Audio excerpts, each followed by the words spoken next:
Hello दोस्तों, जय हिंद, नमस्कार। मैं रमेश यादव आप सभी का स्वागत करता हूं study with Ramesh Yadav YouTube channel पर। जो हमने स्टैटिक जीके की सीरीज चलाई हुई है उसी को आगे बढ़ाते हुए आज की क्लास स्टैटिक जीके की क्लास है भारत में सांस्कृतिक धरोहर स्थल। तो 3-4 क्लासेस हम ले चुके हैं, उम्मीद करता हूं आपको पसंद आई होगी। तो स्टैटिक सीरीज को आगे बढ़ाते हुए आज की क्लास शुरू करते हैं, भारत में सांस्कृतिक धरोहर स्थल। तो चलिए आज की क्लास शुरू करते हैं। पॉइंट नंबर 1, आगरा किला। तो आगरा किला, आगरा में भी आपको पता होगा एक लाल किला है जिसमें शाहजहां को कैद किया गया था। तो आगरा किला उत्तर प्रदेश में है, आगरा में है। और ये किला बहुत ही पुराना है। कुछ इसके पक्के दस्तावेज तो है नहीं कि किसने इसको बनवाया था, लेकिन इब्राहिम लोदी जो पानीपत में हार गए थे बाबर से, इब्राहिम लोदी का किला था एक टाइम पर वो। उसके बाद बाबर वहाँ पे आया और हुमायूं का राज तिलक इसी किले में किया गया था। और शेर शाह सूरी ने भी इस किले पे कब्जा किया था। जागीर ने इस किले में न्याय की जंजीर लगवाई थी। आपने पढ़ा भी होगा कि न्याय की जंजीर किस किले में लगवाई गई, किसने लगवाई, तो जहांगीर ने लगवाई थी लाल किले में, जो लाल किला आगरा का था।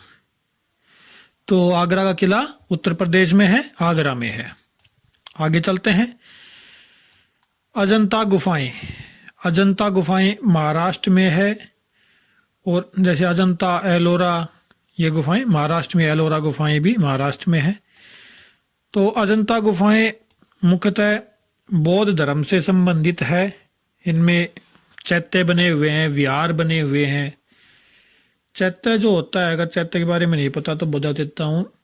जैसे पूज्य स्थल होता है चैत्य, और विहार होता है रात को ठहरने की जगह, कि भाई जहाँ पे बौद्ध भिक्षु होते हैं वो रात को आराम कर सके, उनको विहार कहते हैं। तो वहाँ पे विहार भी बने हुए हैं, चैत्य भी बने हुए हैं। काफी गुफाएं हैं, लगभग 29 के समथिंग वहां पे गुफाएं हैं। तो ये महाराष्ट्र में पड़ता है अजंता गुफाएं। धर्म की अगर पूछ लिया जाए कभी तो बौद्ध धर्म से इनका संबंध है। हालांकि कुछ गुफाओं में हिंदू धर्म के भी साक्ष्य मिलते हैं। एलोरा गुफाएं भी महाराष्ट्र में ही हैं। अजंता गुफाओं से थोड़ी दूरी पर हैं एलोरा गुफाएं। एलोरा गुफाओं में हिंदू मंदिर भी बने हुए हैं, शिव की मूर्ति भी वहां पे मिली है एलोरा गुफाओं में। चलिए आगे चलते हैं। पॉइंट 4, ताजमहल। ताजमहल आपको पता ही होगा किसने बनवाया था, कहाँ पे बनवाया था। तो ये आगरा में है, उत्तर प्रदेश में आगरा में है। यमुना नदी के किनारे बना हुआ है सफेद संगमरमर से। शाहजहां ने इसका निर्माण कराया था। तो आप कमेंट करके बताएं किसकी याद में कराया गया था ताजमहल का निर्माण। नंबर 5 पॉइंट, महाबलीपुरम के स्मारक। महाबलीपुरम के स्मारक तमिलनाडु में है। अगर इनके बारे में हम बात करें तो ये बंगाल की खाड़ी जो है और कोरोमंडल तट है उसके साथ साथ में बहुत से स्मारक बने हुए हैं। इन स्मारकों में अगर हम बात करें तो धर्मराज रथ है, अर्जुन रथ है, भीम रथ, द्रौपदी रथ, नकुल रथ, सहदेव रथ, और एक इम्पोर्टेंट है गणेश रथ। गणेश रथ एग्जाम में कई बार पूछा जा चुका है कि गणेश रथ किन स्मारकों में एक स्मारक है। तो महाबलीपुरम के स्मारकों में एक स्मारक है गणेश रथ, और बाकी द्रौपदी रथ, भीम रथ, अर्जुन रथ, धर्मराज रथ, नकुल रथ और सहदेव रथ शामिल है महाबलीपुरम के स्मारकों में। है कहाँ पे? तमिलनाडु में है, बंगाल की खाड़ी के साथ जो कोरोमंडल तट लगा हुआ है। इस प्रकार से जैसे ये तमिलनाडु हो गया, तो इस प्रकार से जो कोरोमंडल तट है यहाँ पे, तो उसके साथ साथ में है ये बंगाल की खाड़ी है। इस प्रकार से महाबलीपुरम के स्मारक हैं। आगे चलते हैं। पॉइंट नंबर 6, कोणार्क सूर्य मंदिर। तो कोणार्क का सूर्य मंदिर आप सभी को पता ही होगा, उड़ीसा में है। अगर हम इस मंदिर की बात करें तो पुरी जिले में, पुरी कोणार्क सूर्य मंदिर पुरी भी बोल देते हैं, या पुरी ऑप्शन में भी मिल जाएगा कभी, अगर उड़ीसा नहीं मिलेगा तो उड़ीसा की जगह ओडिशा भी आ सकता है, ओडिशा, क्योंकि पहले उड़ीसा नाम था, अब ओडिशा कर दिया गया है इसका नाम। तो पुरी जिले में है, यूनेस्को ने इसको अपने विश्व धरोहर में शामिल कर रखा है। इस मंदिर को बनाने का श्रेय गंगवंश के राजा नरसिंह देव जी को, नरसिंह देव प्रथम को दिया जाता है। तो नरसिंह देव प्रथम ने इसको बनवाया था। आपको पता ही होगा, 10 रुपए का नोट तो सभी के पास होगा, अगर नहीं है तो कहीं से अरेंज करके एक बार देखें। कोणार्क का जो सूर्य मंदिर है, 10 रुपए के नोट पे कोणार्क के सूर्य मंदिर की फोटो लगी हुई है, आप चेक कर सकते हैं।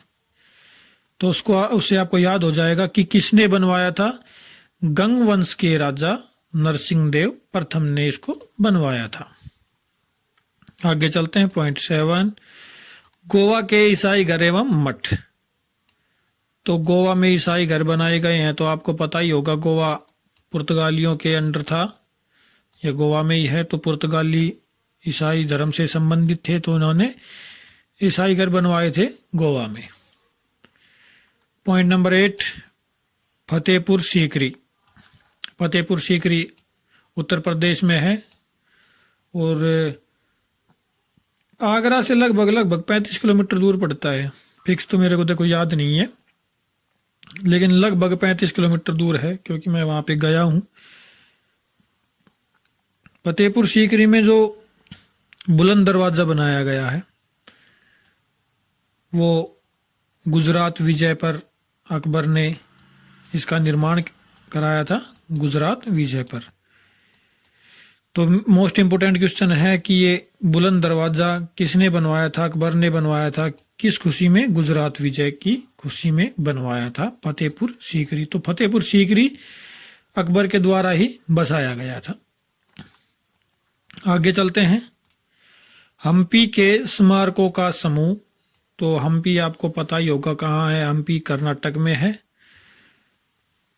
विजयनगर साम्राज्य की राजधानी थी हम्पी, तुंगभद्रा नदी के किनारे। कई बार ये भी पूछ लिया जाता कि हम्पी किस नदी के किनारे है, तो तुंगभद्रा नदी के किनारे है और कर्नाटक में है। विजयनगर साम्राज्य ने हम्पी को बसाया था, तो जो इनके स्मारक हैं वो भी विजयनगर साम्राज्य से ही संबंधित है। विजयनगर साम्राज्य की स्थापना मैं एक बार अपनी पहले भी वीडियो में बता चुका हूं। हरिहर और बुक्का 2 भाई थे, उन्होंने मिलके की थी। तो चलिए आगे चलते हैं, पॉइंट नंबर 10, खजुराहो के स्मारकों का समूह। तो खजुराहो के स्मारकों का समूह मध्य प्रदेश में है, खजुराहो। यहाँ ये एक हिंदू और जैन धर्म के स्मारक हैं, हिंदू धर्म के भी हैं और जैन धर्म के भी हैं। मध्य प्रदेश में एक जिला पड़ता है छतरपुर, तो छतरपुर जिले में है खजुराहो के स्मारक। तो हिंदू धर्म और जैन धर्म से संबंधित है, ये मध्य प्रदेश में है। आगे चलते हैं, एलिफेंटा गुफाएं। एलिफेंटा गुफाएं आपको पता होगा महाराष्ट्र में है, नहीं पता तो याद कर लो। एलोरा, अजंता और एलिफेंटा, ये तीनों गुफाएं महाराष्ट्र में है। तो इसके बारे में अगर बात करें तो इसमें भी हिंदू धर्म की सबसे अधिक चीजें मिली हैं।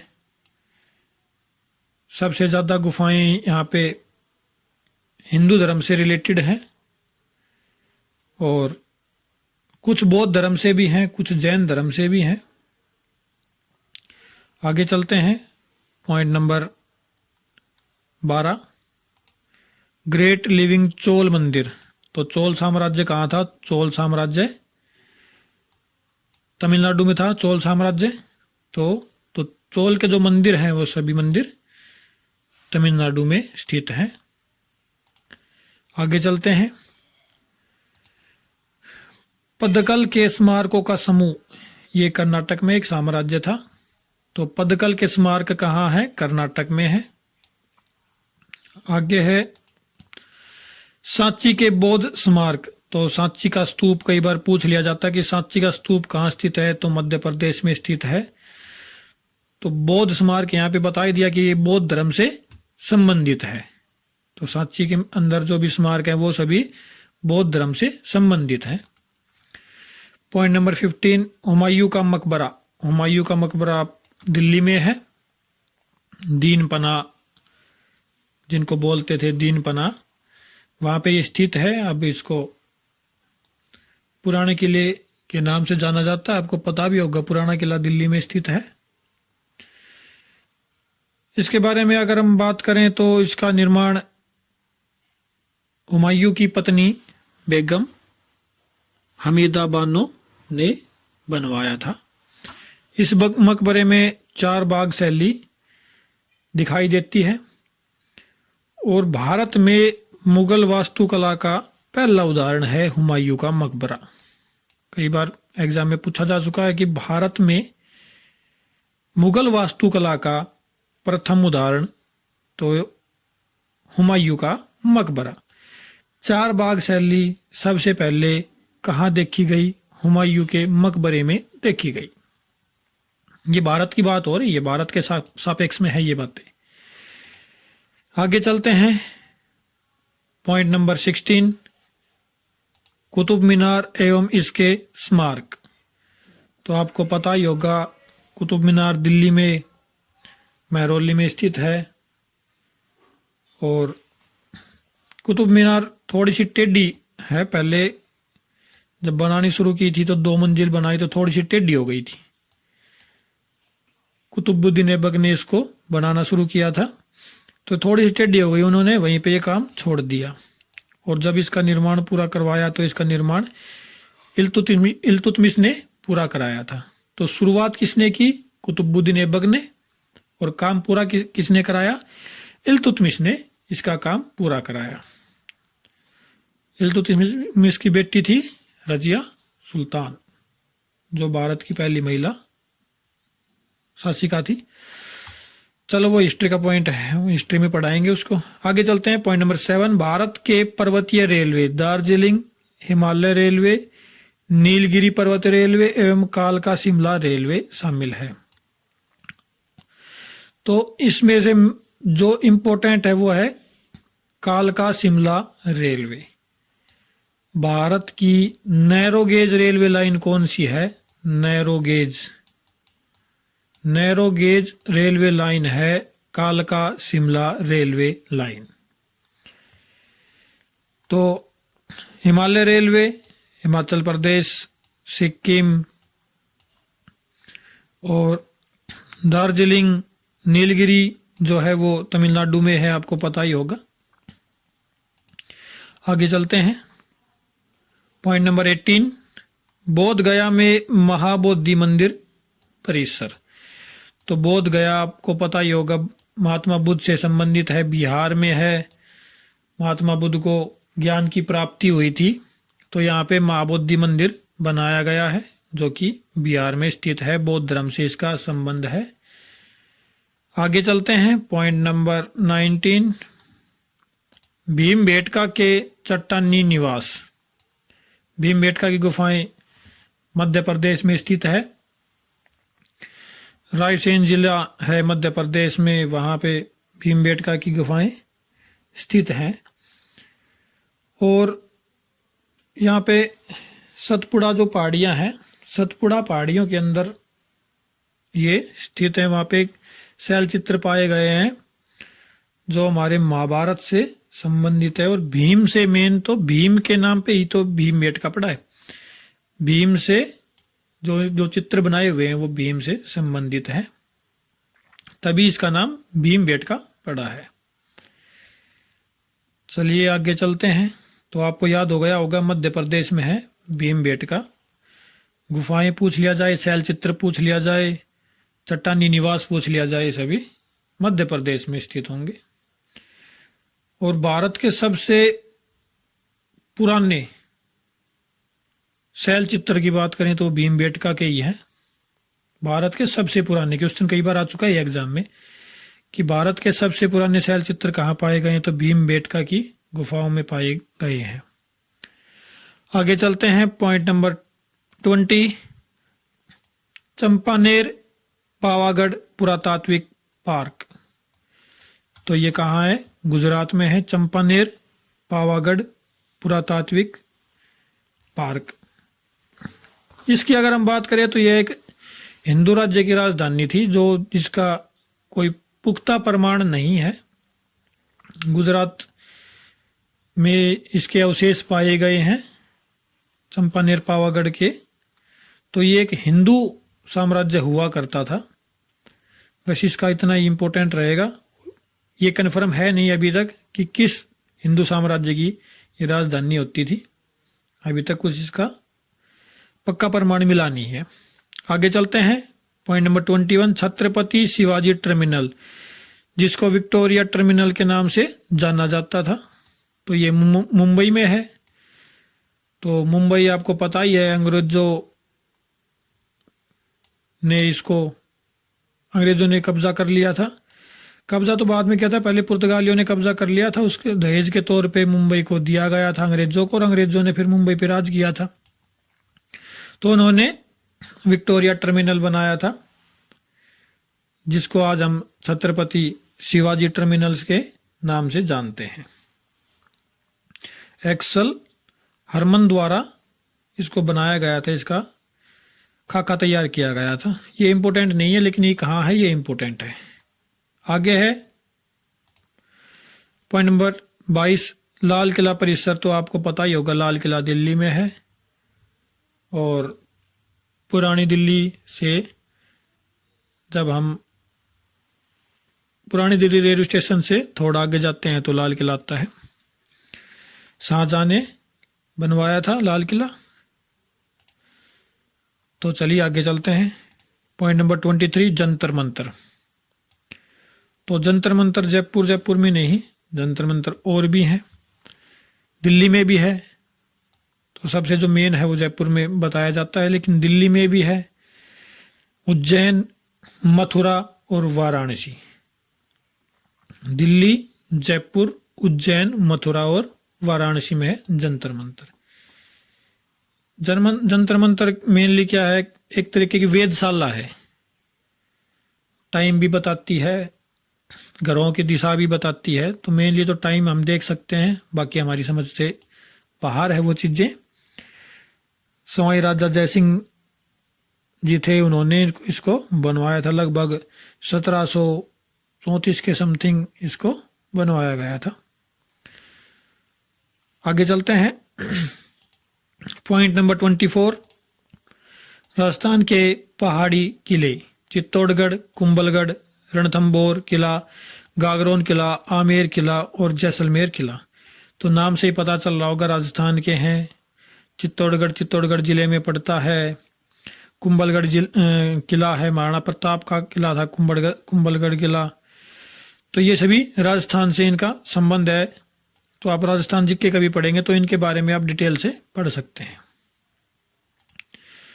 आगे है पॉइंट नंबर 25, पटन में रानी के वाव, मतलब बाव आना चाहिए, बावड़ी है वहां पे। अगर आप देखोगे आपके पास 100 रुपए का नोट हो तो उस पे रानी की बाव लिखा होगा, वो गुजरात की रानी की बाव है। तो आप उसको देख के याद कर सकते हैं कि रानी की बाव कहाँ स्थित है, गुजरात में स्थित है, और उसका फोटो से आप उसको याद रख सकते हैं।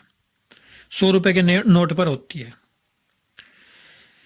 आगे चलते हैं, पॉइंट नंबर 26, नालंदा महाविहार का पुरातात्विक स्थल नालंदा विश्वविद्यालय।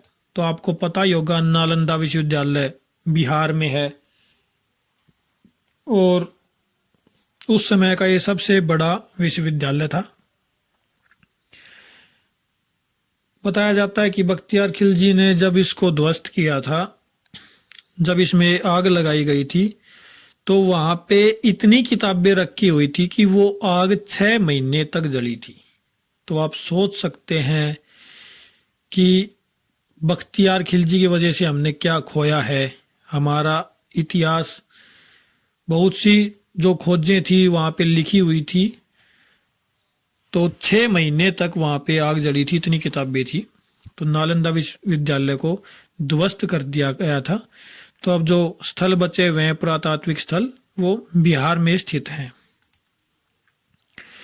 आगे चलते हैं, point number 27, capital building complex ले कॉर्बूजियर के वास्तुकला का काम। तो आपको पता होगा कि ले कॉर्बूजियर ने चंडीगढ़ को बनाया था, चंडीगढ़ का खाका तैयार किया था, नक्शा तैयार किया था। तो चंडीगढ़ से रिलेटेड कोई भी क्वेश्चन आता है, जैसे यादवेंद्र गार्डन के बारे में आ गया, सुखना लेक के बारे में आ गया, तो ले कॉर्बूजियर उसका आंसर होगा, क्योंकि चंडीगढ़ को सुव्यवस्थित तरीके से बसाया गया था ले कॉर्बूजियर के द्वारा। आगे चलते हैं,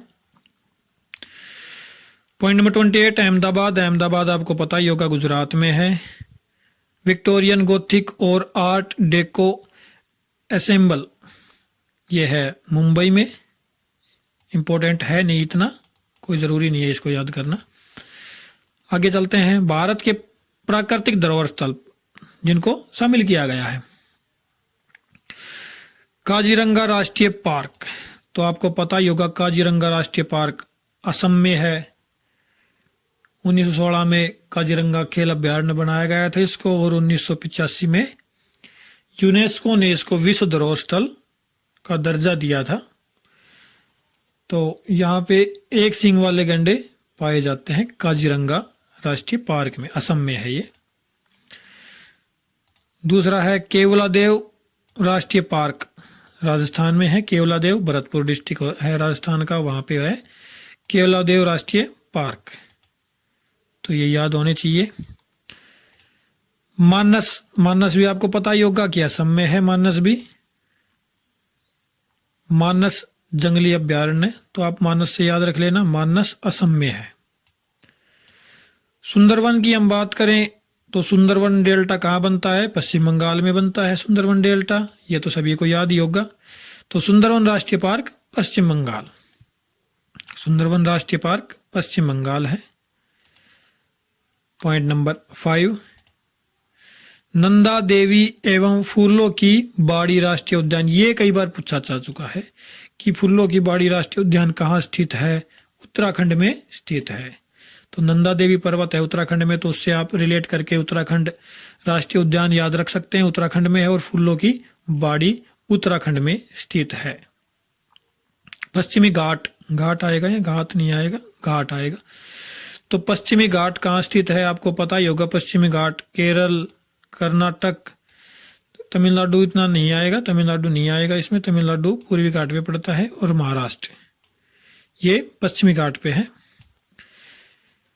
आगे है ग्रेट हिमालयन आएगा, हिमालयन राष्ट्रीय पार्क, हिमालयन, हिमालय या हिमालय कर लो, ग्रेट हिमालय राष्ट्रीय पार्क सुरक्षित क्षेत्र, तो ये हिमाचल प्रदेश में है, ग्रेट हिमालय राष्ट्रीय पार्क हिमाचल प्रदेश। तो भारत में एक मिश्रित धरोहर है, उसके बारे में जानते हैं। मिश्रित धरोहर का मतलब है कि कुछ चीजें वहां पे प्राकृतिक हैं और कुछ मानव के द्वारा बनाई गई हैं, तो उसको मिश्रित धरोहर में हम रखते हैं। तो कंचनजंगा राष्ट्रीय पार्क जो है सिक्किम में, वो मिश्रित धरोहर स्थल है भारत का। सिक्किम आपको पता ही होगा नेपाल और भूटान के बीच में बिल्कुल हमारा एक छोटा सा स्टेट है जिसकी राजधानी गंगटोक है। तो वहाँ पे कंचनजंगा राष्ट्रीय पार्क जहाँ हिम तेंदुए पाए जाते हैं, हिमालयी काला भालू पाया जाता है, जंगली गधा, कस्तूरी मृग, तो ये सब जीव वहाँ पे पाए जाते हैं। कंचनजंगा हिमालय पर्वत जो है उसका एक पार्ट है कंचनजंगा, और कंचनजंगा जो चोटी है वो सिक्किम में ही है, तो उससे इसको नाम मिला है कंचनजंगा राष्ट्रीय पार्क। तो आज क्लास यहीं ख़त्म होती है। उम्मीद करता हूँ कुछ मेरे पास जो जानकारी थी वो मैंने आपके साथ शेयर करी, आपको पसंद आएगी। अगर पसंद आई है तो आप कमेंट करके ज़रूर बताएं, वीडियो को लाइक करें, शेयर करें और चैनल को सब्सक्राइब ज़रूर करें। आज के लिए इतना ही, और हम आगे भी स्टैटिक जीके का सेशन लाते रहेंगे और हमारे पास जो ज्ञान है वो हम आपको देते रहेंगे ताकि आप आगे बढ़ सकें, कोई भी कम्पिटिटिव एग्ज़ाम क्लियर कर सकें। तो आज के लिए इतना ही। आपका बहुत बहुत धन्यवाद वीडियो देखने के लिए। Thank you very much.